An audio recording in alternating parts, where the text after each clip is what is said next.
Hey guys, what's going on? This is Ryan with On This Day in MMA. So I've been sitting here I made like 4 or 5 videos in a row, and I just can't seem to get it going or be happy with one. So I'm just going to shoot from the hip on this one and just call it good. But I've been watching some stuff online about Dustin Poirier and the tweet that he sent out, and Gilbert Burns had replied to the tweet or something like that in the thread and was like at 170 or so basically Dustin was like on Twitter saying he wants to fight, he's ready to fight. And then Gilbert Burns got in there and was like, asked him like at 170 or what's up or something like that. But man, I just don't know. That fight just doesn't seem like it really just does a whole lot for me. It would be huge if Dustin was trying to come back if he was trying to make a run at 170. I think that would be huge for him to come in and fight a guy like Gilbert Burns and even beat a guy like Burns. That would put him right in the mix. He would be up there 1 or 2 possibly fights away from a title shot at 170. I just don't think at this point in his career if he's trying to go down that road anymore. He made the run at 155, had a hell of a run. He's a great fighter, great champion.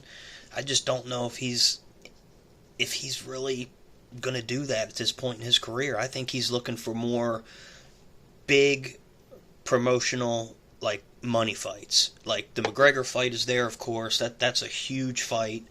I don't know if I'm a big fan of that either, to be real honest with you.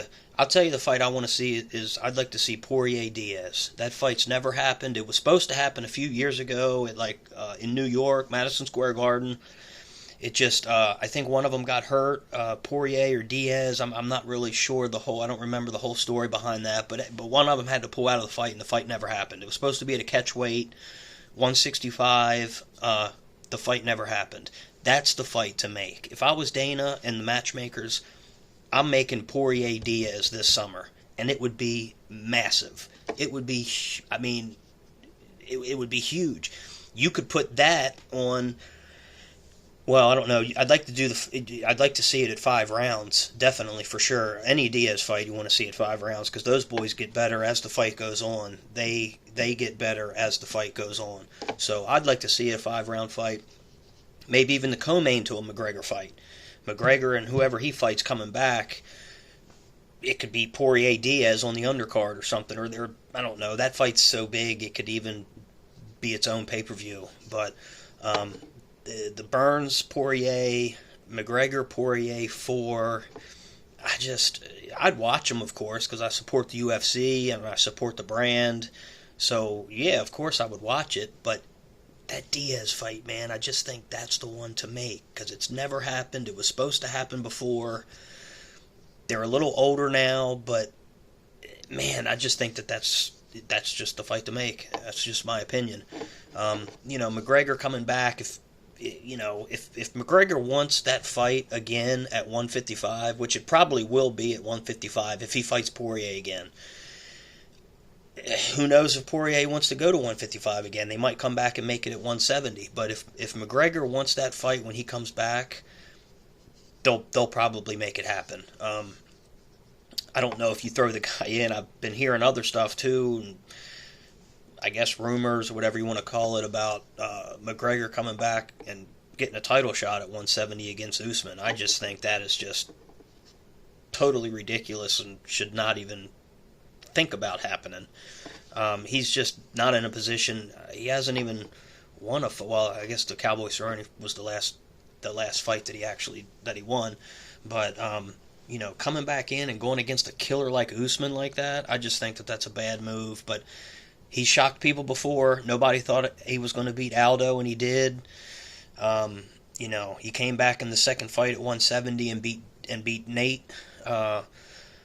And the UFC could maneuver their way around, and just given his history and his draw power and what he's done for the sport, Dana could maneuver around that and make a good argument on to why he would get that fight at 170. I don't think he should do it. I think Usman is just way, way too big for him.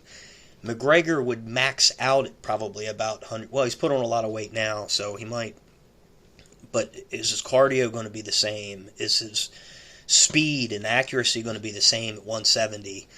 And at fight night, he might be about 173, 175. I know if he fought Cerrone, he was like 169 or 170, I think, even on the fight when he. But you know, Usman's like 190, 185, 190 come fight. I just think he's way too big for him. I think he'd take him down. I just think he would just murder him. You know, yeah, he's got a fighter's chance, but coming back off that long layoff with a broken leg and getting an immediate title shot at 170, I just don't see it happening. So, but again, back to the Porier. I think the tweet and that he put out, and Burns, you know, Burns is just trying to call a shot here a little bit. I think he's fishing a little bit to try to get something going. Maybe with Poirier, he's a big name. He'd come back in if he fought somebody like him. It would be, and you know, it would be good for him, but it would be good for Porier too. But I don't know if he wants to go in that direction. So I think if I was Dustin's camp, I would try to make that Diaz fight. I think that would be massive, huge. It'd be good for the fans. We would finally be able to get to see it because it didn't happen before. So I would let the Burns fight go if I was in his camp, Poirier's camp, and I would focus on trying to get that Diaz fight. I'd be calling out that Diaz boy on Twitter for sure. That's what I'd be doing. So we'll see how it all plays out. You guys have a good evening. We'll see you.